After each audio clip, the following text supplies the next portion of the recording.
भूमि को सीता भूमि कहा जाता था। मौर्यकालीन संगठन श्रेणी यह शिल्पकारों का संगठन था। निगम यह व्यापारियों का संगठन था। सार्थवाह यह कारवां काफिला का संगठन था। मौर्यकालीन सैन्य व्यवस्था। मौर्यकालीन सैन्य व्यवस्था बहुत ही विशाल थी। इस समय अस्थायी तथा अस्थायी दो प्रकार के सैनिक रहते थे। मौर्यकाल की सेना नंदों से 3 गुनी थी। जस्टिन ने कहा है कि मौर्य की सेना डाकुओं का एक गिरोह था। किसने कहा? जस्टिन ने कहा था। प्रशासनिक व्यवस्था। मौर्यकालीन प्रशासन एक केंद्रीकृत संस्थान था। राजा को सलाह देने के लिए एक मंत्री परिषद होते थे। उच्च अधिकारियों को तीर्थ या महामात्रा कहा जाता था। इनकी संख्या कितनी थी? 18 थी। प्रशासनिक अधिकारियों को अध्यक्ष कहा जाता था। इनकी संख्या 26 थी अधिकारियों की संख्या। सीता अध्यक्ष कृषि विभाग का था कहते थे। अकाराध्यक्ष खनन विभाग। लक्ष्मणाध्यक्ष मुद्रा विभाग। राक्षिणी पुलिस विभाग। धर्मस्थली दीवानी न्यायालय ईंधन। कंटक शोध फौजदारी न्यायालय अपराध का। गुड पुरुष गुप्तचर संस्था अस्थायी गुप्तचर संचार। चलायमान गुप्तचर आंतरिक जंगल का अधिकारी। समाहर्ता टैक्स या कर लेने वाला को कहते थे। सन्निघाता कोषाध्यक्ष को कहते थे। अब देखते हैं मौर्यकालीन वास्तुकला। मौर्यकाल में लकड़ी के भवन हुआ करते थे जो वर्तमान पटना के कुम्हरार से मिले हैं। मौर्यकाल में पत्थर के कुशल कारीगर होते थे। अशोक ने मध्य प्रदेश में सांची का स्तूप बनवाया है जो सबसे बड़ा स्तूप है। अशोक ने यूपी के सारनाथ में अशोक स्तंभ बनवाया जिस पर 4 पत्थर के शेरों को एक ही जगह रखा है जो अहिंसा का सूचक है। यही भारत का राष्ट्रीय चिन्ह भी है। मौर्यकाल में पत्थर की बनी सबसे महत्वपूर्ण कलाकृति पटना के दीदारगंज से मिला है। यह एवं यक्षिणी की मूर्ति है। अशोक के अभिलेख विभिन्न क्षेत्रों से मिले हैं किंतु पाटलिपुत्र से एक भी अभिलेख नहीं मिला है। सामाजिक जीवन देखते हैं। अशोक ने बौद्ध धर्म को अपना लिया किंतु दूसरे धर्मों का भी आदर करता था। हिंदू धर्म त्यागने के बाद भी अशोक ने अपने नाम में देव नाम प्रदर्शित जोड़ा जो संस्कृत भाषा का है। अशोक ने 11वें शिलालेख में आदेश दिया है कि ब्राह्मणों को कोई नहीं सताए। अशोक ने आजीवक संप्रदाय के भक्तों को गया की 4 गुफा दे दिया। अशोक ने पशु बलि पर पूर्णतः प्रतिबंध लगा दिया। यज्ञ तथा कर्मकांड पर रोक लगा दिया जिस कारण ब्राह्मणों की आय में बहुत कमी आ गई। प्रशासनिक ढांचा। मौर्य काल में सबसे बड़ा पद राजा का होता था। उसके नीचे युवराज होते थे। प्रांत का शासन प्रांतपति के पास था। विष यानी जिला विषपति के नियंत्रण में रहता था। 10 गांव का छोटा मालिक या गोप होता था जो सबसे प्रशासन की सबसे छोटी इकाई गांव हुआ करती थी जो ग्रामीण के मुखिया के नियंत्रण में रहती थी। मौर्य काल में प्रांतों की संख्या 4 थी। कितने प्रांत? 4। लेकिन अशोक के समय 5 हो गई जो निम्नलिखित है। प्रांत। पहला प्रांत उत्तरा प्रांत। इसका राजधानी कहाँ था? तक्षशिला जो पाकिस्तान में था। दक्षिणापथ स्वर्णगिरी जो महाराष्ट्र में है। अवंती पथ की राजधानी प्रांत की राजधानी उज्जैनी मध्य प्रदेश में। प्राची मध्य प्रदेश के प्रांत की राजधानी पाटलिपुत्र। कलिंग की राजधानी तौसली। श्रीलंका के राजा अशोक के उपदेशों का पालन करते थे किंतु श्रीलंका अशोक के अधीन नहीं था। 232 ईसा पूर्व पाटलिपुत्र में अशोक की मृत्यु हो गई। कब हुई? 232 ईसा पूर्व में। इसके बाद मगध की गद्दी पर अशोक का पुत्र कुणाल बैठा। कौन बैठा? कुणाल। अशोक का कोई भी उत्तराधिकारी योग्य नहीं था। मौर्य वंश का अंतिम शासक वृद्धरथ था जो एक कमजोर था और एक शासक था। इसके शासनकाल में कलिंग नरेश खारवेल ने कलिंग को मगध से स्वतंत्र कर लिया। वृद्धरथ का सेनापति पुष्यमित्र शुंग था जिसने सेना के निरीक्षण के दौरान वृद्धरथ की हत्या कर दी और मौर्य वंश के स्थान पर शुंग वंश की स्थापना कर दी। मौर्य वंश के पतन के कारण क्या थे? अशोक का युद्ध नीति त्याग देना। अशोक का बौद्ध धर्म के प्रति अत्यधिक झुकाव हो जाना।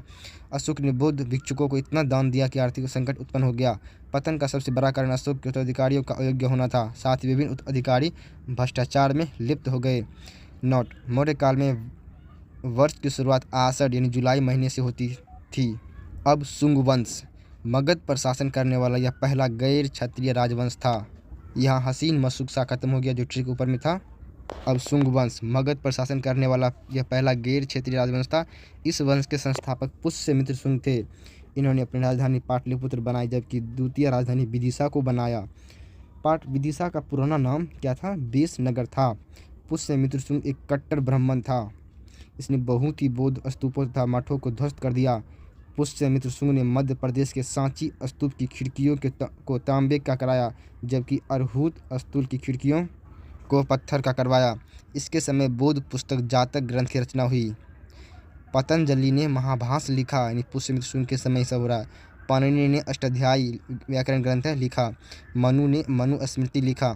इसके समय 2 यवन विदेशी यानी आक्रमण हुए। दोनों ही यमन आक्रमण को पुष्यमित्र शुंग ने अपने बेटे अग्निमित्र द्वारा विफल कर दिया।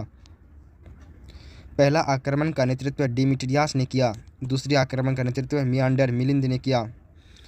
मिलिंद यानी मियांडर को बौद्ध भिक्षुक नागसेन ने बौद्ध धर्म की शिक्षा दी, जिससे उसने बौद्ध धर्म अपना लिया। इसकी जानकारी नागसेन की पुस्तक मिलिंद पन्हों से मिलती है। कालिदास की पुस्तक मालविका अग्निमित्र में अग्निमित्र मालविका के प्रेम प्रशंसन की चर्चा है। पुष्यमित्र शुंग ने पतंजलि के नेतृत्व में अयोध्या में 2 अश्वमेध करवाए। पुष्यमित्र शुंग ने विदर्भ यानी बराड़ जीत लिया। कलिंग नरेश खारवेल ने पुष्यमित्र शुंग को पराजित कर दिया था। इस वंश के शासक भागवत के दरबार में यवन राजदूत हेलियोडोटस आया था, जिसका गरुड़ ध्वज अभिलेख मिला है। विदिशा स्थित इस अभिलेख से भागवत धर्म की जानकारी मिलती है। भागवत धर्म में विष्णु भगवान की पूजा होती थी। इस वंश के अंतिम शासक देवभूति थे, जिनकी हत्या उन्हीं के मंत्री वासुदेव ने कर दी और इसके स्थान पर कन्नव वंश की स्थापना कर दी। हसीन मशुक सा खत्म नहीं हुआ है, वही अभी चल रहा है। हसीन मशुक का कन्नव वंश आ गया। कन्नव वंश, इस वंश के संस्थापक वासुदेव थे। इन्होंने अपनी राजधानी विदिशा को बनाया।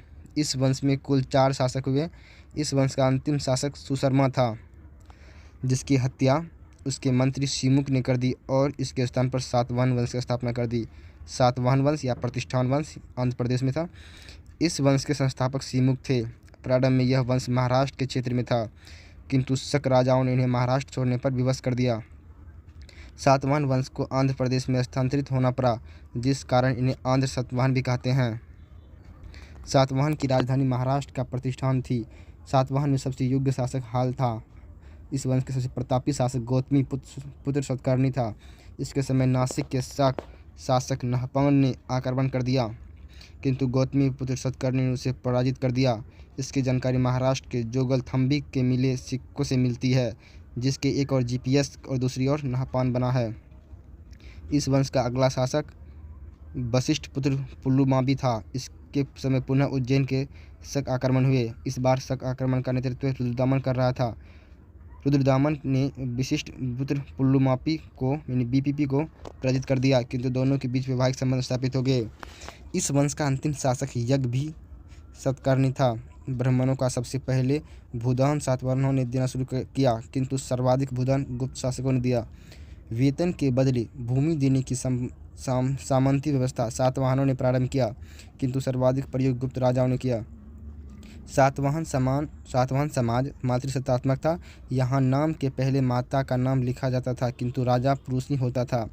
इस समय सीसा के सिक्का का प्रयोग होता था। चांदी के सिक्कों को कारसापर्ण कहते थे। सातवाहन साम्राज्य की भूमि गोदावरी नदी घाटी में थी, जिस कारण यह अत्यधिक उपजाऊ थी। ऐसा कहा जाता है कि सातवाहन काल की भूमि उस समय की सबसे उपजाऊ भूमि थी। अब देखते हैं मौर्योत्तर काल। मौर्य काल के पतन के बाद मगध छोटे छोटे टुकड़ों में बट गया और कोई भी योग्य शासक नहीं रहा, जिसके कारण विदेशी आक्रमणकारियों को भारत एक अवसर की तरह दिखने लगा।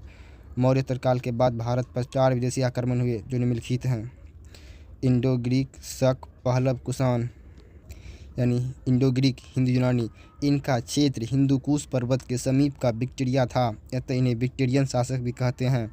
हिंद यूनानी भारत में 2 चरण में आए थे। प्रथम चरण, इसमें डिमिट्रियस ने पंजाब के साकल में डिमिट्रियस वंश की स्थापना की। डिमिट्रियस ने शुंग राजा पुष्यमित्र शुंग पर आक्रमण किया, किंतु पराजित हो गया। अगला शासक मिनांडर बना। इसने भी शुंग राजा पुष्यमित्र शुंग पर आक्रमण किया, किंतु पराजित हो गया। इसे मिनांडर ने बौद्ध भिक्षु नागसेन ने बौद्ध धर्म की शिक्षा दी। यह बौद्ध धर्म अपनाने वाला पहला विदेशी था। नागसेन एवं मिनांडर के वार्तालाप की चर्चा नागसेन की पुस्तक मिलिंद पन्हों में है। द्वितीय चरण, इसमें यूक्रेटाइडिस ने तक्षशिला में यूक्रेटाइडिस वंश की स्थापना की।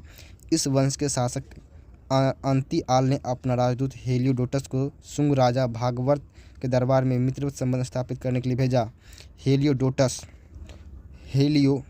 जो राजदूत था किसका, अंतिआल का, भागवत धर्म विष्णु भगवान से प्रभावित होकर इस धर्म को अपना लिया और इस धर्म के सम्मान में विदिशा यानी विजयनगर में गरुड़ ध्वज अभिलेख बनवाया। यह किसी राजदूत का एकमात्र व्यक्तिगत अभिलेख है। किसका है, हेलियोडोटस का है। अब देखते हैं हिंद यूनानी की विशेषता क्या थी। ये यवन से आकर भारत में बस गए, अतः इन्हें हिंद यूनान कहते हैं। इन्हें काली मिर्च बहुत ही पसंद थी, अतः काली मिर्च को यमन प्रिय कहा जाता है। भारत में पहली बार चित्रित सोने के सिक्के यूनानियों ने चलाया। यूनानियों ने भारत में खगोल, ज्योतिष, गणित तथा समय का गणना प्रारंभ किया। अब शक वंश यानी सीथियन वंश 90 ईसा पूर्व शक मध्य एशिया के रहने वाले थे। इन्हें सूची वंश यानी काबिला वालों ने मध्य एशिया से भगा दिया। शक राजाओं को छत्रप कहा जाता है। ये भारत में आकर 5 जगहों में बसे थे। कांधार अफगानिस्तान में, तक्षशिला जो पाकिस्तान में, मथुरा यूपी, उज्जैन मध्य प्रदेश, नासिक महाराष्ट्र। मथुरा के राजुक शक को मालवा के शासक ने यानी मथुरा के राजुक शक को मालवा के शासक ने 57 ईसा पूर्व में पराजित कर दिया और विक्रमादित्य की उपाधि धारण कर लिया। इस उपलक्ष्य में उसने मालवा के शासक ने 57 ईसा पूर्व में विक्रम संवत नामक कैलेंडर चलाया। भारतीय संविधान का यह मूल कैलेंडर था, किंतु 1957 में शक संवत को अपना लिया गया।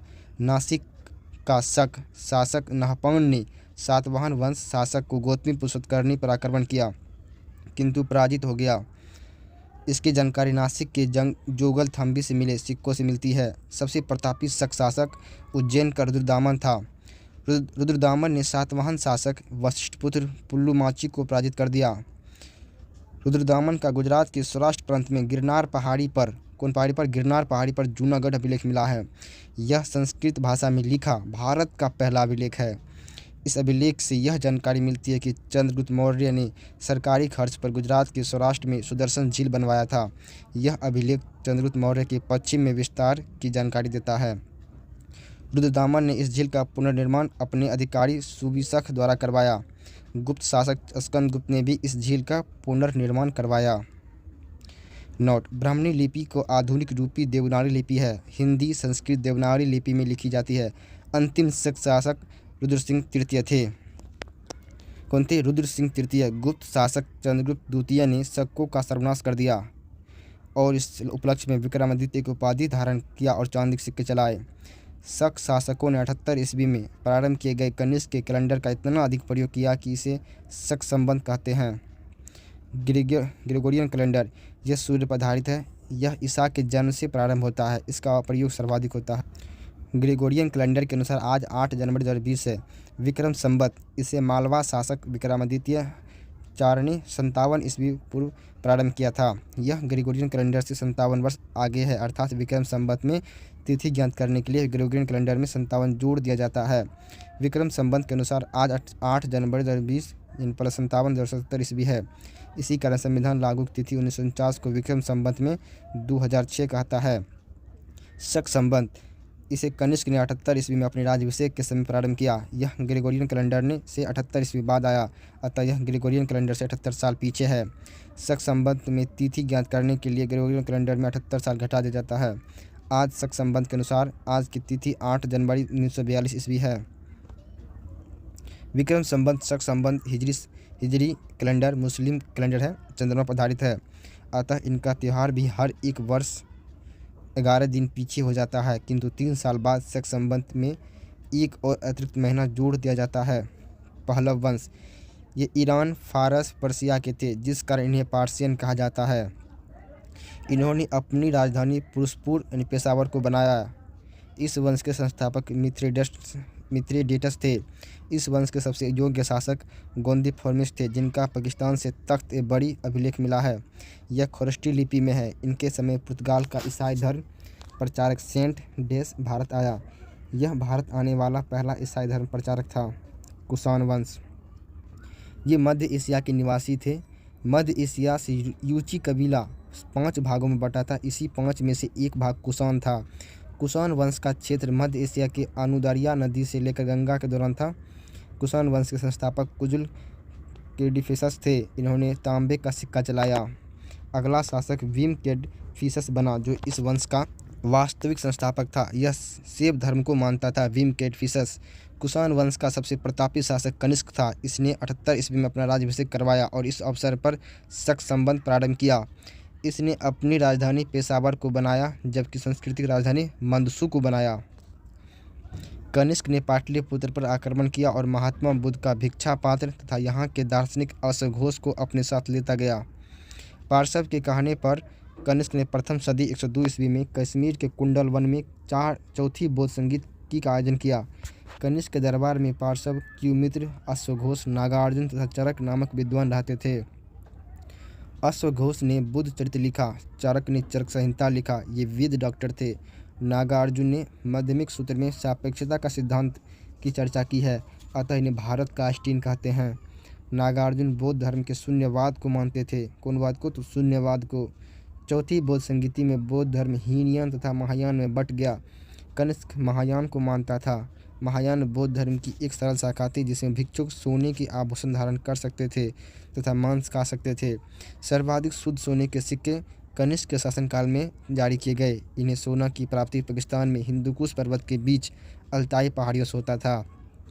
कनिष्क के समय स्थल तथा समुद्र दोनों मार्ग से व्यापार होते थे। कनिष्क के समय उत्तर भारत में बंगाल का ताम्रलिपि बंदरगाह तथा दक्षिण भारत में महाराष्ट्र का सोपारा बंदरगाह प्रमुख थे। बंगाल का ताम्रलिपि, महाराष्ट्र का सोपारा बंदरगाह है। अज्ञात की रचना पेरिप्लस ऑफ द इरिथ्रियन सी से यह जानकारी में निकली है कि कनिष्क का सर्वाधिक व्यापार रोम से होता था। यहाँ रोम होगा। कनिष्क के समय ही पहली बार नाशपाती की खेती प्रारंभ हुई। कौन की खेती? नाशपाती की खेती। इसी के समय अरब नाविक हिप्पालास ने मानसून की खोज की। कनिष्क के समय ही हिप्पालास ने मानसून की खोज की थी। अब रेशम मार्ग के बारे में। यह चीन के रेशम व्यापार को यूरोप, फारस तथा मध्य एशिया से जोड़ता था। इस मार्ग का दक्षिणी भाग हिंद महासागर से गुजरता था, जबकि उत्तरी भाग पर कशीन तथा हिंदुकुश पर्वत को पार करके गुजरता था। कनिष्क ने रेशम मार्ग पर अधिकार कर लिया था। रेशम मार्ग के होने वाले व्यापार पर कनिष्क कर लेता था, जो इसके अर्थव्यवस्था का सबसे बड़ा स्रोत था। 105 ईस्वी लगभग कनिष्क की मृत्यु हो गई। इसके उत्तराधिकारी योग्य नहीं हुआ, जिस कारण इसके छोटे छोटे सामंत अलग होने लगे। इस वंश के अंतिम शासक के रूप में वासुदेव की चर्चा मिलती है। इसी वंश के सामंतों ने आगे चलकर गुप्त वंश की स्थापना कर दी। यानी कुषाण वंश के सामंतों ने आगे चलकर गुप्त वंश की स्थापना कर दी। तो अब गुप्त पढ़ेंगे। वास्तुकला या मूर्ति निर्माण कला, गांधार कला शैली, इसका विकास कनिष्क के समय हुआ। इसे मिश्रित शैली भी कहते हैं क्योंकि इसमें यूनानी, मौर्य तथा शुंग काल की कलाएँ भी शामिल है। इस कला में सर्वाधिक मूर्ति महात्मा बुद्ध की बनी। इस शैली में मूर्तियां काले पत्थर की होती थी। गांधार कला शैली में मथुरा शैली, इसे शुद्ध देशी शैली भी कहते हैं। इसमें भी मूर्तियां भगवान बुद्ध की बनी। इसमें लाल रंग के पत्थर का प्रयोग होता था। अमरावती शैली, इसका विकास आंध्र प्रदेश में सातवाहन काल में हुआ। इसमें हिंदू देवताओं की मूर्तियां बनाई गई। गुप्त वंश, 3री सदी। गुप्त शासक वैश्य थे, विष्णु उपासक। ऐसा माना जाता है कि ये कुरान शासकों के सामंत थे। इन्होंने बिहार के स्थान पर उत्तर प्रदेश को अधिक वरीयता दिया। इन्होंने अपनी राजधानी उत्तर प्रदेश के कौशाम्बी को बनाया। इस वंश के संस्थापक श्रीगुप्त थे। इस वंश का अगला शासक घटोत्कच था। इन दोनों शासकों ने सामंतों के रूप में ही शासन किया, अतः इन्हें वास्तविक संस्थापक नहीं माना जाता है। इस वंश का वास्तविक संस्थापक चंद्रगुप्त प्रथम थे। इन्होंने लिच्छवी राजकुमारी कुमार देवी से विवाह किया और इस उपलक्ष्य में उसने राजा रानी प्रकार का सिक्का चलाया। किसने? चंद्रगुप्त प्रथम ने। समुद्रगुप्त, यह कुमार देवी का पुत्र था, अतः यह खुद को लिच्छवी दोहित्री यानी लिच्छवी का नाती कहता था। इसके बचपन का नाम कांच था। समुद्रगुप्त की नीतियाँ आक्रामक तथा विस्तारवादी थी, अतः यह अशोक के विपरीत था। इसने आर्यावर्त के उत्तर भारत के वे राज्यों को जीतकर अपने साम्राज्य में मिला लिया, जबकि दक्षिणावर्त दक्षिण भारत के 12 राज्यों को पराजित कर दिया और उनसे टैक्स कर वसूलता रहा। इन्हीं विजय अभियान के कारण समुद्रगुप्त को धरणी बंद कहा जाता है। इतिहासकार B.S. स्मिथ ने समुद्रगुप्त की तुलना नेपोलियन से की है। किससे की है? नेपोलियन से। पुराण में कहा गया है कि समुद्रगुप्त का घोड़ा 3 समुद्र का पानी पीता था, अर्थात समस्त दक्षिण भारत समुद्रगुप्त के सामने नतमस्तक था। श्रीलंका के शासक ने बोध गया में मंदिर बनवाने के लिए अपना एक दूत समुद्रगुप्त के दरबार में भेजा। समुद्रगुप्त ने उसे मंदिर बनवाने की अनुमति दे दिया। समुद्रगुप्त के विजय अभियान की जानकारी प्रयाग प्रशस्ति अभिलेख से मिलती है। यह अभिलेख समुद्रगुप्त के दरबारी कवि तथा महासंघ विग्राहक, युद्ध एवं शांति का दूत हरिसेन का है। प्रयाग प्रशस्ति अभिलेख। समुद्रगुप्त ने ने कृष्ण चरित्र पुस्तक की रचना की है, जिस कारण इसे कविराज कहा जाता है। किसे? समुद्रगुप्त को। इसे सिक्कों पर वीणा बजाते हुए तथा सैनिक वेशभूषाओं में दिखाया गया है। समुद्रगुप्त के समय सबसे अधिक प्रचलित सिक्का मयूरशिली का सिक्का था। समुद्रगुप्त के बाद रामगुप्त शासक बना। यह एक अयोग्य शासक था। इसकी पत्नी का नाम देवी था। देवी ने रामगुप्त के छोटे भाई चंद्रगुप्त द्वितीय के साथ षड्यंत्र रच के खुद के पति रामगुप्त की हत्या करवा दी। इसकी जानकारी विशाखा दत्त की पुस्तक देवी चंद्रगुप्तम में मिलती है। चंद्रगुप्त द्वितीय, इसने शकों का अंत कर दिया और विक्रमादित्य की उपाधि धारण की। विक्रमादित्य का अर्थ होता है सूरवीर। इतिहास में कुल 14 शासकों ने विक्रमादित्य की उपाधि धारण की है। इसने चांदी के सिक्के चलाए। यह न्याय के लिए प्रसिद्ध था। इसके न्याय का शासन पत्थर का बना था। इसके समय सर्वाधिक विस्तार हिंदू धर्म का हुआ। इसके दरबार में संस्कृत के 9 विद्वान रहते थे, जिन्हें नवरत्न कहा जाता था। नवरत्न में सबसे प्रमुख कालिदास, अमरदास, वराहमिहिर, धन्वंतरी प्रसिद्ध थे। धन्वंतरी वेद थे। चंद्रगुप्त द्वितीय के दरबार में चीनी बौद्ध विद्वान फाहियान भारत आया। इसका यात्रा विवरण फोक्यूकी है। चंद्रगुप्त द्वितीय के बाद अगला शासक कुमार गुप्त बना। इसने महायान शाखा के शिक्षा के लिए नालंदा विश्वविद्यालय बनवाया। कुमारगुप्त, इसे महायान शाखा का ऑक्सफोर्ड कहा जाता है। विश्व का पहला विश्वविद्यालय तक्षशिला विश्वविद्यालय था। इसकी स्थापना राजा तक्ष ने करवाई थी। यह वर्तमान पाकिस्तान में रावलपिंडी जिला में स्थित है। विश्व का पहला हॉस्टल सुविधा देने वाला विश्वविद्यालय कौन है? नालंदा विश्वविद्यालय था। 1198 ईस्वी में कुतुबुद्दीन ऐबक का सेनापति बख्तियार खिलजी ने नालंदा विश्वविद्यालय का ध्वस्त करवा दिया। कुमारगुप्त के बाद अगला शासक स्कंदगुप्त बना। स्कंदगुप्त ने सुदर्शन झील का पुनर्निर्माण करवाया। इसकी अलग से एक जूनागढ़ अभिलेख मिला है, जिससे यह जानकारी मिलती है कि समुद्रगुप्त ने हुंडों के आक्रमण को असफल कर दिया। यहाँ पे स्कंदगुप्त होगा। स्कंदगुप्त ने हुंडों के आक्रमण को असफल कर दिया। इसके बाद गुप्त वंश में बहुत छोटे छोटे शासक हुए। भानुगुप्त के एरन अभिलेख से सती प्रथा की जानकारी मिलती है। इस वंश का अंतिम शासक विष्णुगुप्त था। इस वंश के विनाश का कारण हुंडों का आक्रमण था। हुंड आक्रमण के बाद गुप्त वंश छोटे छोटे सामंतों में बट गया, जिसमें सबसे महत्वपूर्ण सामंत पुष्यभूति थे। अब देखते हैं गुप्तकालीन प्रशासनिक व्यवस्था। गुप्त काल की भाषा कैसे थी? तो संस्कृत थी। वर्तमान हिंदू धर्म का स्वरूप गुप्त काल की देन है। गुप्त काल की राजधानी कौशाम्बी थी। इस समय अर्थव्यवस्था का सबसे बड़ा स्रोत भू राजस्व था। यह 1/4 से लेकर 1/6 हो सकता था। भू राजस्व का हक या में के रूप में दिया जा सकता था। इस समय शासन की सबसे बड़ी इकाई देश होती थी। देश का सर्वोच्च राजा होता था, जो न्याय का भी सर्वोच्च था। शासन की सबसे छोटी इकाई गांव थी, जो ग्रामीण के अधीन रहती थी। इस समय सबसे प्रमुख अधिकारी कुमार आमत्य था, जो वर्तमान डीएम के पद पर था।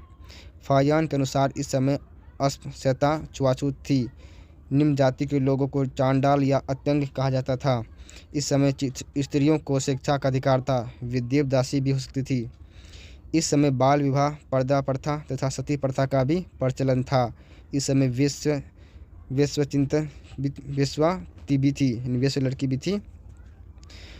वेश्यावृत्ति में लिप्त महिलाओं को गणिका या कुटनी कहा जाता था। इस समय गणित तथा ज्योतिष का सर्वाधिक विकास हुआ। अजंता की गुफाओं का निर्माण पुस्तकालय गुप्त काल में हुआ। महाराष्ट्र की इन गुफाओं की संख्या 29 है। 16, 17, 19 नंबर की गुफाएं गुप्त काल की है। अजंता बौद्ध, जैन तथा हिंदू तीनों के लिए प्रसिद्ध है। गुप्त काल में ही मध्य प्रदेश में बाघ की गुफाएं बनाई गई। गुप्त काल में ही अफगानिस्तान के बामियान में स्थित पर्वतों को काटकर महात्मा बुद्ध की विश्व में सबसे ऊंची प्रतिमा बनाई गई, किंतु अफगानिस्तान के तालिबान आतंकवादियों ने इसे बम से उड़ा दिया। यहाँ पे है सुदर्शन झील के बारे में। यहाँ पे लिखा हुआ दिख नहीं रहा है, तो मैं बता दे रहा हूँ।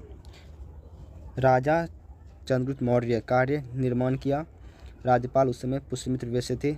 अशोक ने जीर्णोद्धार करवाया। रुद्रदामन जीर्णोद्धार करवाया। स्कंदगुप्त जीर्णोद्धार कराया। हुंड का क्षेत्र फारस ईरान से अफगानिस्तान तक था। इनकी राजधानी अफगानिस्तान के बामियान में थी। तारामान तथा मिहिर कुल 2 प्रमुख हुंड आक्रमणकारी थे। तारामान और मिहिर कुल बौद्ध विरोधी तथा मूर्ति भंजक था, तोड़ने वाला। स्कंदगुप्त का जूनागढ़ स्थित अभिलेख से हुंड आक्रमण की जानकारी मिलती है। इसमें हुंडों के लिए मलेच्छ शब्द का प्रयोग है। आप पढ़ते हैं पुष्यभूति वंश या वर्धन वंश। इस वंश के संस्थापक पुष्यभूति वर्धन थे, जो गुप्त काल में एक सामंत थे। इन्होंने अपनी राजधानी हरियाणा के थानेश्वर को बनाया। इस वंश का अगला शासक प्रभाकर वर्धन थे। प्रभाकर वर्धन के 3 संतान थी राज्यवर्धन, हर्षवर्धन, राजश्री। राजश्री का विवाह कन्नौज के राजा गिरिवर्मन से हुआ। मालवा के शासक देवगुप्त ने गिरिवर्मन की हत्या कर दी और राजश्री की हत्या करने के भी प्रयास किया, किंतु राजश्री जंगल में भाग गई। राजवर्धन ने देवगुप्त की हत्या कर दी। गोड यानी बंगाल शासक शशांक ने राजवर्धन की हत्या कर दिया। साथ ही इसने बोधि वृक्ष को भी कटवा दिया। वर्तमान बोधि वृक्ष 6ठी पीढ़ी का है। हर्षवर्धन ने शशांक की हत्या कर दी। हर्षवर्धन के सामने 2 चुनौती थी, राजश्री का पता लगाना, साम्राज्य को संभालना। हर्षवर्धन ने दिवाकर नामक बौद्ध भिक्षु के सहयोग से राजश्री का पता लगाया। किसके सहयोग से? दिवाकर नामक सहयोग से। हर्षवर्धन ने अपनी राजधानी कन्नौज को बनाया और अपने साम्राज्य का संभालने लगा। हर्षवर्धन ने कभी भी स्वयं को कन्नौज का राजा साबित नहीं किया, बल्कि राजश्री का संरक्षक बनकर शासन किया। हर्षवर्धन साहित्य प्रेमी था। उसने 3 पुस्तकों की रचना की। नागानंद रत्नावली प्रियदर्शिका। हर्षवर्धन के दरबारी कवि बाणभट्ट थे। इन्होंने 2 पुस्तकों की रचना की। कादम्बरी, हर्षचरित्र। हर्षवर्धन को शिलादित्य कहा जाता है। इसके काल में चोर तथा डाकुओं का बोलबाला था। इसके समय मथुरा सूती वस्त्र का केंद्र था। इसके समय चीन का यात्री हेनसुंग भारत की यात्रा किया। 629 ईस्वी में जब हेनसुंग आया, नालंदा विश्वविद्यालय के कुलपति शिलभद्र थे। हेनसुंग को यात्रियों का राजकुमार, नीति का पंडित तथा शाक्य मुनि कहा जाता है। इसने नालंदा विश्वविद्यालय में अध्ययन तथा अध्यापन का कार्य किया। हेनसुंग की विद्वता को देखकर हर्षवर्धन ने प्रत्येक 5 वर्ष पर प्रयाग में होने वाले महामोक्ष परिषद का अध्यक्ष हेनसुंग को बना दिया, जिस कारण ब्राह्मणों ने हर्षवर्धन का विरोध किया। हर्षवर्धन हिंदू तथा किंतु महायान शाखा से प्रभावित था। इसके समय कन्नौज में बहुत बड़े बौद्ध सम्मेलन का आयोजन किया गया। इसे 5वीं बौद्ध संगीति भी कहते हैं। हर्षवर्धन समस्त उत्तर भारत को जीत लिया था, किंतु कश्मीर को अपने क्षेत्रों में नहीं मिला पाया। हर्षवर्धन ने दक्षिण भारत अभियान प्रारंभ किया, किंतु नर्मदा नदी तट पर दक्षिण भारत के चालुक्य शासक पुलकेशिन द्वितीय ने इसे पराजित कर दिया। इसकी जानकारी पुलकेशिन द्वितीय का कर्नाटक में स्थित ऐहोल अभिलेख से मिलती है। 647 ईस्वी में हर्षवर्धन की मृत्यु हो गई। हर्षवर्धन की कोई संतान नहीं थी, जिस कारण हर्षवर्धन वंश का पतन हो गया। हर्षवर्धन की मृत्यु के बाद उत्तर भारत में राजनीतिक शून्य सन्नाटा की स्थिति आ गई। इतिहास में हर्षवर्धन की मृत्यु को युग परिवर्तन का काल कहते हैं। अब दक्षिण भारत के बारे में देख लेते हैं। संगम काल 100 ईस्वी से 250 ईस्वी। 100 ईस्वी से 250 ईस्वी के मध्य दक्षिण भारत में पांड्य राजाओं के संरक्षण में कवियों के 3 विशाल सम्मेलन बुलाए गए। इन सम्मेलन को ही तमिल भाषा में संगम कहते हैं। प्रथम संगम यह दक्षिणी मदुरा में हुआ। इसकी अध्यक्षता अगस्त्य ऋषि ने की। इस सम्मेलन में 89 राजाओं ने भाग लिया। वर्तमान में दक्षिण मदुरा जलमग्न हो गया है, जिस कारण इस संगम में लिखे गए साहित्य की कोई जानकारी नहीं है। द्वितीय संगम यह कपाटपुरम अलेव में हुआ। प्रारंभ में इसकी अध्यक्षता अगस्त्य ऋषि ने की, किंतु बाद में तोल्कापियर ने की। इसी सम्मेलन में तोल्कापियर ने तोल्कापियम नामक तमिल साहित्य की रचना की। इस संगम में 59 राजाओं ने हिस्सा लिया। प्रथम संगम में 89 राजाओं ने। तृतीय संगम यह उत्तरी मदुरै में हुआ। इसकी अध्यक्षता नक्कियर ने किया। इसमें 49 राजाओं ने हिस्सा लिया। इस संगम में लिखे गए साहित्य का कोई भी स्पष्ट साक्ष्य नहीं मिला है। नोट: तीनों ही सम्मेलन तमिलनाडु में किए गए हैं। अगस्त्य ऋषि काशी यानी बनारस के रहने वाले थे, जो तमिलनाडु में बस गए। अगस्त्य ऋषि को तमिल साहित्य का जनक माना जाता है। किसको? अगस्त्य ऋषि को तमिल साहित्य का जनक। संगम काल के राज्य। कृष्णा नदी के दक्षिण में अर्थात भारत के सुदूर दक्षिण में 3 राज्यों का उदय हुआ: चेर, पांड्य, चोल। संगम राज्य के बारे में जानकारी इंडिका अष्टाध्यायी तथा इतरे ब्राह्मण ग्रंथ से मिलती है। चेर वंश संगम काल के वंशों में सबसे प्राचीन चेर था, जबकि चेर का अर्थ होता है पर्वतीय देश। इतरे ब्राह्मण ग्रंथ में इसे चेरापद कहा गया है। अशोक के द्वितीय शिलालेख में इसे केरल पुत्र कहा गया है। इनका क्षेत्र केरल के मालाबार में था। इनकी राजधानी बंजी करूर थी। इनका राज्य का चिन्ह धनुष था। चेर वंश का प्रथम शासक उदयन जरेल था। उदयनजरेल ने महाभारत युद्ध के सैनिकों को भोजन करवाया था। अगला शासक सेन गुटवन था। इसे लाल चेर भी कहा जाता है। इसने पत्नी पूजा यानी कन्नगी पूजा प्रारंभ किया। इस पूजा में उसने श्रीलंका तथा पड़ोस के राजाओं को भी आमंत्रित किया। इस वंश का अगला शासक आदिगमान था, जिसने गन्ने की खेती प्रारंभ की। चेर वंश का अंतिम शासक कुरिल जरेल था। दूसरी सदी के अंत में 190 ईस्वी चेर वंश समाप्त हो गया। पांड्य वंश, इसका अर्थ होता है प्राचीन देश। यह मातृसत्तात्मक था मोतियों के लिए प्रसिद्ध था। किसके लिए? तो मोतियों के लिए प्रसिद्ध था। पांड्य राजाओं ने ही तीनों संगम का आयोजन किया था। पांड्य वंश की प्रथम जानकारी मेगास्थनीज की पुस्तक इंडिका से मिलती है। पांड्य वंश का क्षेत्र तमिलनाडु के दक्षिणी भाग में था। इनकी राजधानी मदुरै थी। इनका राज्य का चिन्ह मछली था। इसका राज्य का चिन्ह मछली। पांड्य वंश का प्रथम शासक नोडियन था। इसने समुद्री पूजा प्रारंभ की। इस वंश का सबसे प्रतापी शासक नीडूजेलियन था। इसने 290 ईस्वी में हुए तेलैया लंगानम के युद्ध में चेर, चोल तथा 5 अन्य राजाओं को एक साथ पराजित कर दिया। इस वंश का अंतिम शासक नल्ली वकुडन था। 5वीं सदी आते आते पांड्य वंश अस्तित्वविहीन हो गया। पांड्य वंश के राजाओं का रोम के राजा से अच्छा संबंध था। इन्होंने अपने दूत रोम के राजा अगस्टस को दरबार में भेजा था। पांड्य वंश की राजधानी मदुरै को त्योहार का शहर कहते हैं। यहाँ की मीनाक्षी मंदिर विश्व प्रसिद्ध है। चोल वंश, इसका अर्थ होता है नया देश। इसके बारे में प्रथम जानकारी पाणिनि की रचना अष्टाध्यायी से मिलती है। चोल साम्राज्य तमिलनाडु के पूर्वी भाग में था। इसकी राजधानी उदयपुर थी। इनका राज्य का चिन्ह बाघ था। उदयपुर सूती वस्त्र के लिए विश्व में प्रसिद्ध था। ऐसा कहा जाता है कि इस समय के सूती वस्त्र सांप की केचुआ से भी पतले होते थे। चोल साम्राज्य कावेरी नदी के उपजाऊ मैदान में था। कहा जाता है कि कावेरी नदी का मैदान इतना उपजाऊ था कि जितने क्षेत्र पर एक हाथी सोता था, उतने ही क्षेत्र पर इतना अनाज उगाया जा सकता था कि एक वर्ष तक 7 लोगों का पेट भरा जा सकता है। चोल वंश का पहला शासक उरवपहर्रे था। इस वंश का सबसे प्रतापी शासक करिकाल था। इसने श्रीलंका जीत लिया और वहां से 12,000 दासों को लाया और कावेरी नदी पर 160 किलोमीटर लंबा बांध बनवाया। यह भारत का पहला बांध था। इसे ग्रांड बांध कहते हैं। करिकाल ने पुहार नामक बंदरगाह बनवाया, जिसे कावेरी पट्टनम कहते हैं। एलोरा तथा पेरुनिकल्ली अन्य शासक थे। एलारा तथा पेरुनरकिल्ली अन्य शासक था। चोल वंश 5वीं सदी आते आते अत्यंत कमजोर हो गया और सामंती जीवन जीने लगा। 8वीं सदी में पुनः चोल का उदय हुआ।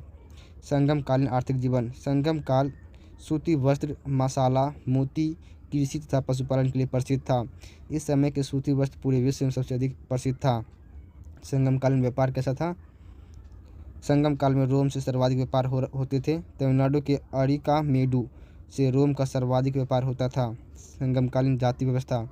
संगम काल में उत्तर भारत की विपरीत जाति व्यवस्था थी। यहाँ सामंत तथा दास में समाज बटा हुआ था। यहाँ वर्ण व्यवस्था या उच्च नीच की जाति व्यवस्था नहीं थी। संगमकालीन धार्मिक जीवन। संगम काल में सबसे प्रमुख देवता मुरुगन थे, जिन्हें वर्तमान में सुब्रमण्यम कहा जाता है। दूसरे प्रमुख देवता कार्तिकेय गणेश जी के भाई थे। संगमकालीन बंदरगाह। संगम काल के तीनों ही वंश के पास अपने अपने बंदरगाह थे। चेर का बंदरगाह बंदरचेर, चोल बंदरगाह पुहार तथा उड़ई, पांड्य बंदरगाह सालियूर एवं कोरका। संगमकालीन साहित्य। संगम साहित्य तमिल भाषा में लिखे गए। इन्हें तमिलकम या द्रविड़ साहित्य भी कहते हैं, जो निम्नलिखित हैं। तोल्कापियम, इसका संबंध व्याकरण से है। तिरुक्कुराल या कुराल, इसे तमिल साहित्य का बाइबिल कहा जाता है।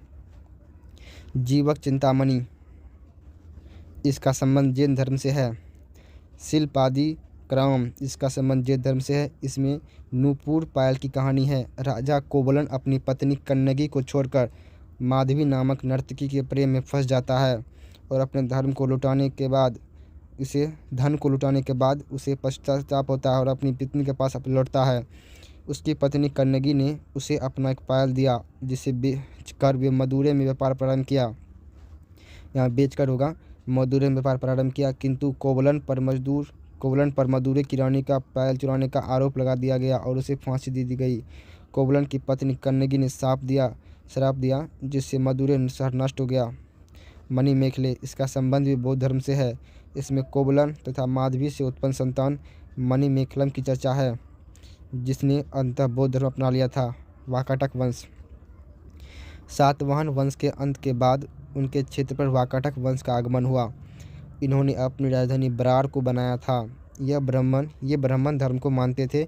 इस वंश के संस्थापक विंध्य शक्ति थे। इस वंश का सबसे प्रतापी शासक प्रवरसेन थे। इन्होंने 4 अश्वमेध यज्ञ तथा 1 वाजपेय यज्ञ कराया।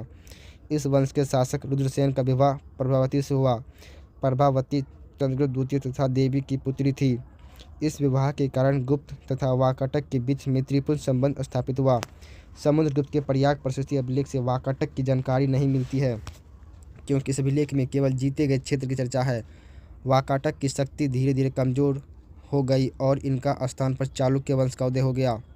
चालुक्य वंश 550 से 757 ईस्वी।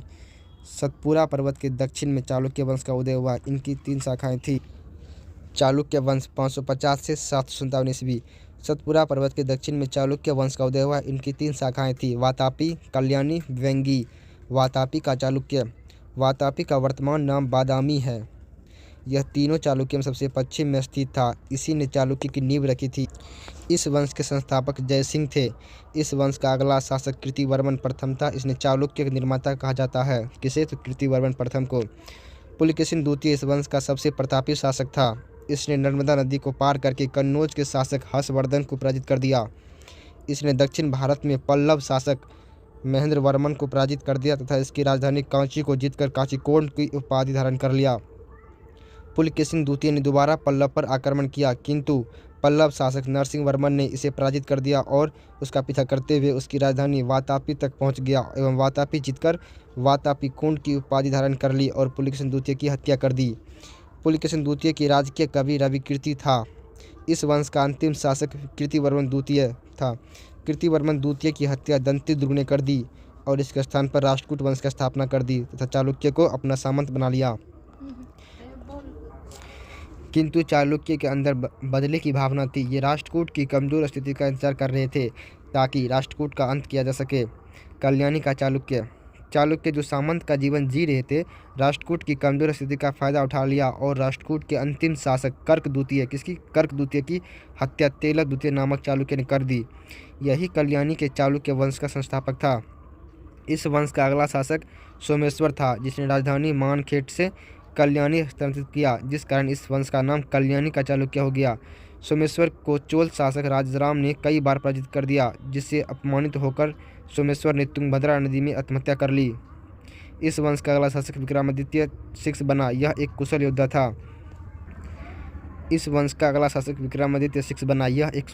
था। विक्रमादित्य शिक्ष ने चोल के प्रभाव को रोक दिया। यह साहित्य प्रेमी था। इसके राज के कवि विल्हन थे। इन्होंने विक्रमांकदेव चरित्र नामक पुस्तक लिखी। इसके दरबार में मिताक्षरा विज्ञानेश्वर रहते थे, जिन्होंने मिताक्षरा नामक पुस्तक लिखी। इस वंश के अंतिम शासक सोमेश्वर IV थे। वेंगी का चालुक्य। यह चालुक्य की सबसे कमजोर शाखा थी, जो आंध्र प्रदेश के वेंगी में थी। इस वंश के संस्थापक विष्णुवर्धन थे। इस वंश में कोई भी प्रतापी शासक नहीं हुआ। इस वंश का सबसे योग्य शासक विजया द्वितीय तृतीय था। पल्लव वंश। इस वंश की राजधानी कांची थी। इस वंश के संस्थापक सिंह विष्णु थे। इसके दरबार में भारवी नामक विद्वान रहते थे, जिन्होंने किरातुल जुकियम नामक पुस्तक लिखी है। इस वंश का अगला शासक महेंद्रवर्मन था, जिसे वातापी के चालुक्य शासक पुलकेशिन द्वितीय ने पराजित कर दिया। इस वंश का अगला शासक नरसिंहवर्मन था। इसके समय पुनः पुलकेशिन द्वितीय ने आक्रमण किया, किंतु पुलकेशिन द्वितीय को नरसिंहवर्मन ने मार दिया और उसकी राजधानी वातापी को जीतकर वातापी कोण की उपाधि धारण कर ली। इस वंश का अगला शासक नरसिंहवर्मन द्वितीय था। इसके दरबार में दंडी नामक विद्वान रहते थे, जिन्होंने 10 कुमार चरित्रम नामक पुस्तक लिखी। इस वंश का अंतिम शासक अपराजित था, जिसे चोल शासक आदित्य ने पराजित कर दिया और पल्लव के स्थान पर चोल वंश की स्थापना कर दी। 8वीं सदी के इस पल्लव वंश में शैव धर्म अधिक प्रचलित था। महेंद्रवर्मन संगीत प्रेमी था। इसने कदाचार्य को संगीत की शिक्षा दी। नरसिंहवर्मन प्रथम ने महाबलीपुरम में एक शिव मंदिर बनवाया जिसे रथ मंदिर कहते हैं। नरसिंह वर्मन प्रथम के दरबार में हेनसुंग आया था। नरसिंह वर्मन द्वितीय ने कांची में कैलाश मंदिर बनवाया। इसी के समय भारत में अब अरब आक्रमण प्रारंभ हो गया। चोल वंश 9वीं सदी तंजौर। चोल प्रारंभ में पल्लवों के सामंत थे। पल्लवों के ध्वंसावेश पर चोल वंश की नींव रखी गई। 9वीं सदी में उभरा यह चोल वंश संगमकालीन चोल वंश की ही शाखा थी। चोल वंश के संस्थापक विजयालय थे। इन्हें चोल वंश का द्वितीय संस्थापक कहते हैं। इस वंश का अगला शासक आदित्य वन बना। इसने पल्लव शासक अपराजित को पराजित कर दिया जिससे कि पल्लवों का अंत हो गया। चोल का अगला शासक परांतक वन बना। इसने मदुरै जीतकर मदुरै किर्ण की उपाधि धारण कर ली। इसकी जानकारी उत्तरमेरु अभिलेख से मिलती है। परांतक वन को राष्ट्रकूट शासक कृष्ण तृतीय ने पराजित कर दिया। चोल वंश का अगला शासक राजराज बना। इसने श्रीलंका के उत्तरी भाग को जीतकर चोल वंश में मिला लिया और मामुडी चोल की उपाधि धारण कर ली। इसने अपनी राजधानी तंजौर में बृहदेश्वर मंदिर का निर्माण करवाया। अगला चोल शासक राजेंद्र वन बना। यह चोल वंश का सबसे प्रतापी शासक था। इसने श्रीलंका को पूरी तरह जीत लिया और वहां की राजधानी अनुराधापुर पर आक्रमण करके वहां के शासक महेंद्र पाँच को बंदी बना लिया। राजेंद्र वन ने बंगाल के शासक महिपाल को पराजित करके मंगोई कोंड की उपाधि धारण कर ली और वहां से गंगा जल को लाया तथा अपनी राजधानी के बगल में एक नया शहर बसाया जिसे गंगोई कोंड चोलपुरम कहते हैं। इस शहर में उसने एक तालाब बनवाया और उसमें गंगा जल मिला दिया। इस तालाब का नाम चोल गंगम रखा। राजेंद्र प्रथम ने सुमात्रा इंडोनेशिया पर आक्रमण किया और वहां के शासक शैलेंद्र को पराजित कर दिया। इस वंश के अंतिम शासक राजेंद्र तृतीय थे जिनके बाद यह वंश स्वतः समाप्त हो गया। चोल काल का स्थानीय स्वशासन भारत का सबसे प्राचीन स्थानीय स्वशासन है। इस समय स्थानीय स्वशासन का चुनाव लॉटरी पद्धति द्वारा होता था। चोलों की नौसेना सबसे शक्तिशाली थी। चोल काल में शिव मंदिरों का निर्माण हुआ जो द्रविड़ शैली में बने थे। द्रविड़ शैली को विमानन शैली भी कहते हैं। राष्ट्रकूट वंश 7वीं से 9वीं सदी। इस वंश के संस्थापक दंतिदुर्ग थे। इन्होंने वातापी के चालुक्य शासक कीर्तिवर्मन द्वितीय को हराकर राष्ट्रकूट की नींव रखी, किंतु इन्होंने चालुक्यों की पूरी तरह रूप सफाया नहीं किया जो कि इनकी सबसे बड़ी भूल साबित हुई। दंतिदुर्ग ने अपनी राजधानी मान्यखेड़ को बनाया। इस वंश का अगला शासक कृष्ण प्रथम को बनाया जिसने महाराष्ट्र के एलोरा में कैलाश मंदिर बनवाया। इस वंश का अगला शासक ध्रुव बना जिसने कन्नौज पर अधिकार कर लिया। त्रिपक्षीय संघर्ष में भाग लिया। त्रिपक्षीय संघर्ष 100 वर्षों तक चला।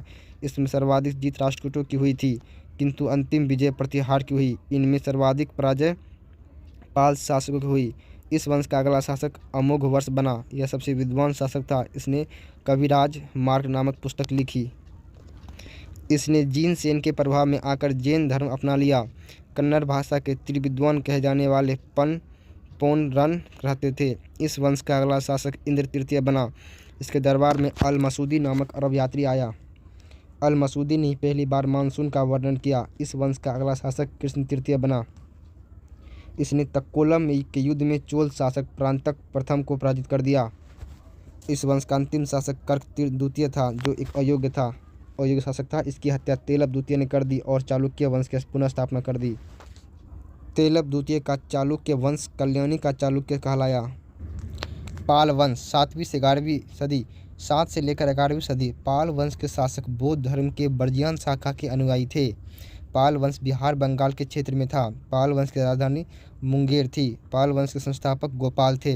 उन्होंने बिहार शरीफ में औदंतपुरी विश्वविद्यालय की स्थापना की। पाल वंश का अगला शासक धर्मपाल था। इसने कन्नौज पर अधिकार के लिए त्रिपक्षीय संघर्ष में भाग लिया किंतु इनकी पराजय हुई और इसी कारण पाल साम्राज्य का विकास रुका। धर्मपाल ने भागलपुर में विक्रमशिला विश्वविद्यालय के तथा बांग्लादेश में सोनपुर महाविहार की स्थापना की। अगला शासक देवपाल बना। इसी ने राजधानी मुंगेर को बनाया था। इसके दरबार में अरब यात्री सुलेमान आया था।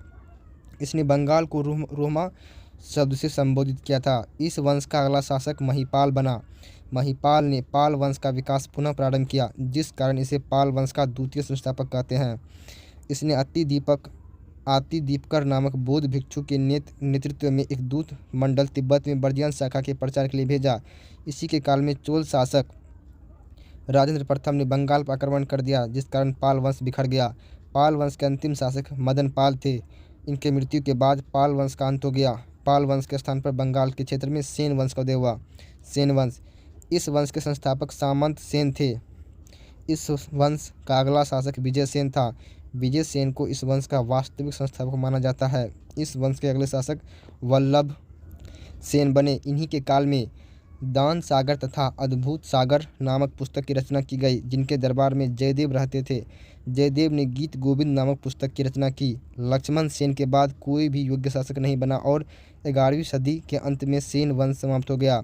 सेन वंश की राजधानी लखनवी नदियाँ थी। प्रतिहार वंश, यह वंश गुजरात के क्षेत्र में था। इस वंश के संस्थापक नागभट्ट थे। इस वंश का अगला शासक वत्सराज था, जिसने कन्नौज पर अधिकार के लिए त्रिपक्षीय संघर्ष में भाग लिया और कन्नौज को अपने क्षेत्र में मिला लिया। इस वंश का अगला शासक मिहिर भोज बना, जिसने कन्नौज को अपनी पूर्ण राजधानी बना दी। इस वंश का अंतिम शासक यशपाल बना। यशपाल के बाद यह वंश स्वतः समाप्त हो गया। चंदेल वंश या जजा भुक्ति वंश, यह वंश मध्य प्रदेश के क्षेत्र में था। इसे जजाक भुक्ति वंश भी कहा जाता है। चंदेल शासक ने मंदिर निर्माण क्षेत्र में बेसर शैली को जन्म दिया। बेसर शैली को मिश्रित शैली भी कहते हैं। मध्य भारत में बनने वाली अधिकांश मंदिरें बेसर शैली में बनी है। चंदेल शासकों को प्रारंभिक कालेंजर थी, किंतु बाद में इसे खजुराहो स्थानांतरित कर किया गया। इस वंश के संस्थापक नुनुक थे। इस वंश का अगला शासक यशोवर्मन बना। इसने खजुराहो में विष्णु मंदिर बनवाया।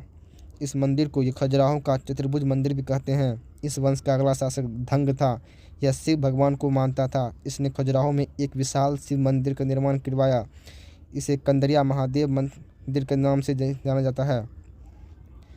इस मंदिर के प्रांगण में नंदी बैल की मूर्ति है, जो कि सबसे बड़ी नंदी बैल की मूर्ति है, जो कि सबसे बड़ी नंदी की प्रतिमा है।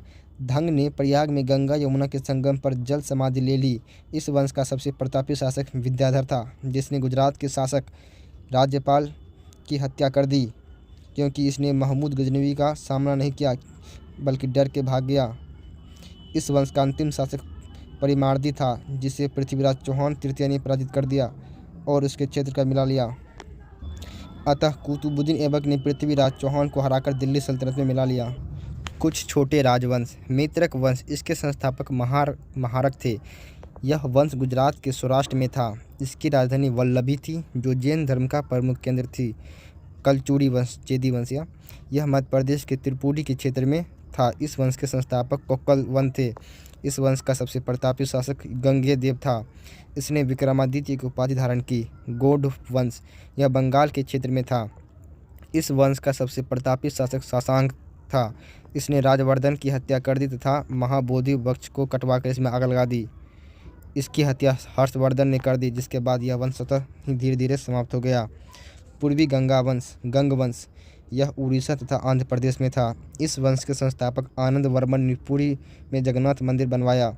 इस वंश के शासक नरसिंह प्रथम ने कोणार्क में सूर्य मंदिर बनवाया, जिसे ब्लैक पगोडा भी कहा जाता है। इस वंश के शासक नरसिंह देव ने भुवनेश्वर में लिंगराज मंदिर बनवाया। काकतीय वंश, यह तेलंगाना में था। यह तेलंगाना के क्षेत्र में एक छोटा सा वंश था। इसके संस्थापक बीटा प्रथम थे। इस वंश का अगला शासक रुद्र प्रथम बना, जिसने अपनी राजधानी वारंगल को बनाया। इस वंश का अगला शासक प्रताप रुद्रदेव था, जिसके सामने मलिक काफूर ने आक्रमण किया। इसने बिना लड़े अधीनता स्वीकार कर ली और अपनी सोने की प्रतिमा को जंजीर लगाकर तथा कोहिनूर हीरा अलाउद्दीन के दरबार में भेंट किया। इसके बाद यह वंश समाप्त हो गया। इस पर अलाउद्दीन खिलजी का अधिकार हो गया। यादव वंश, यह महाराष्ट्र के देवगिरी के क्षेत्र में था। इसके संस्थापक भिल्लम पाँच थे। इस वंश के शासक रामचंद्र देव को मलिक काफूर ने पराजित कर दिया, किंतु इसकी वीरता को देखकर अलाउद्दीन खिलजी ने इसे देवगिरी का जागीरदार बना दिया। होयसल वंश, ये यादव वंश के सामंत थे। इन्होंने अपनी राजधानी द्वार समुद्र को बनाया। इस वंश के संस्थापक विष्णुवर्धन ने बेलूर में चन्ना केशव मंदिर बनवाया, जिन्हें मलिक काफूर ने पराजित कर दिया और यह वंश समाप्त हो गया। कश्मीर का इतिहास। कश्मीर के इतिहास के बारे में जानकारी कल्हण की पुस्तक राजरंगनेम से मिलती है। इसमें 3 वंशों की जानकारी है: कारकेट वंश, उत्पल वंश, लोहार वंश। कारकेट वंश, इस वंश के संस्थापक दुर्लभ वर्धन थे। इनके दरबार में हेनसुंग आया था। इस वंश का शासक तारापिंड सबसे क्रूर शासक था। इस वंश का सबसे योग्य शासक ललितादित्य मुक्तिपिंड था, जिसने मालवा के चंदेल शासक यशोवर्मन को पराजित कर दिया। इस वंश का अंतिम शासक उज्जैपिंड था। 810 ईस्वी में जयपिंड की मृत्यु हो गई और 9वीं सदी में के प्रारंभ में कार्किट वंश समाप्त हो गया। उत्पल वंश, इस वंश के संस्थापक अवंती वर्मन थे। इन्होंने अवंती नामक नहर बनवाई। इस साम्राज्य पर यहाँ की महारानी दिव्या यानी विद्या का प्रभाव सर्वाधिक था।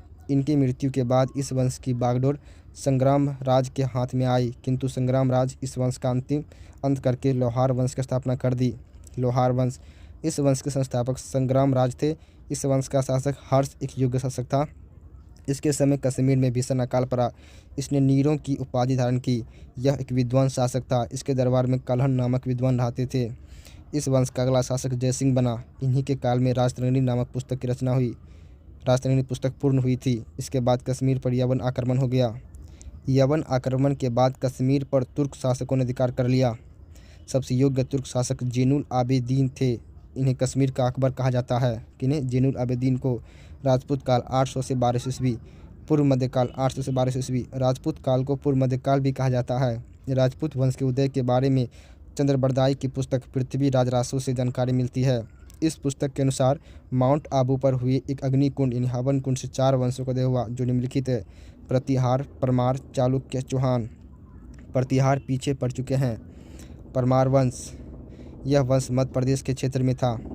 इस वंश के संस्थापक शासक उपेंद्र थे। इस वंश का सबसे योग्य शासक राजा भोज था। इन्होंने अपनी राजधानी धारा नगरी को बनाई, जो संस्कृत का प्रमुख केंद्र था। इस काल में धारा नगरी में एक विशाल सरस्वती मंदिर की स्थापना की गई। इस काल में ज्योतिष का विकास सर्वाधिक हुआ, अतः इस क्षेत्र पर दिल्ली सल्तनत का अधिकार हो गया। गुजरात का चालुक्य या सोलंकी, यह वंश गुजरात के क्षेत्र में था।